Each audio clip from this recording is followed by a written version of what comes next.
This video shows how we can create curbs using the SincPac. If I have a feature line and I want to model a curb,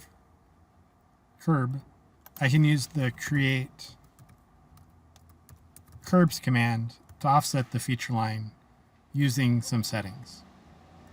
So if I go into the settings, I can choose what my curb setting is going to be. So this is going to represent the bottom face of curb, but I can also do the top face, the top back of curb, or the lip of gutter. I can type in the relative distance or the batter of the curve face relative to that bottom of curve face.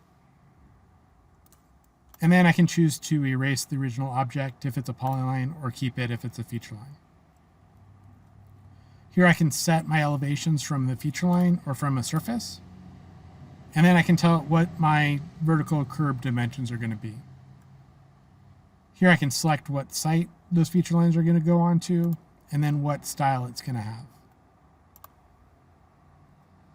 I can offset it to the current layer, the same layer as source, or offset it to a particular layer. As I do this, I can add the feature lines created to a surface automatically. And here I'm going to add it to one created by the Curbs command. And I can add a mid-ordinate distance on how those break lines are going to be added to the surface.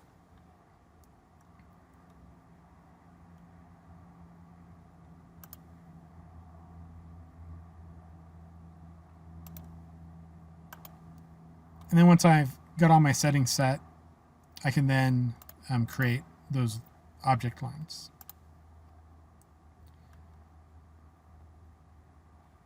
And it's saying a source surface must be selected because one of my settings, and I'll just select that one and then hit OK. Then it's going to ask me to select the polyline feature lines to create the curves from. I'll go ahead and press enter, and now my curve shape has been created.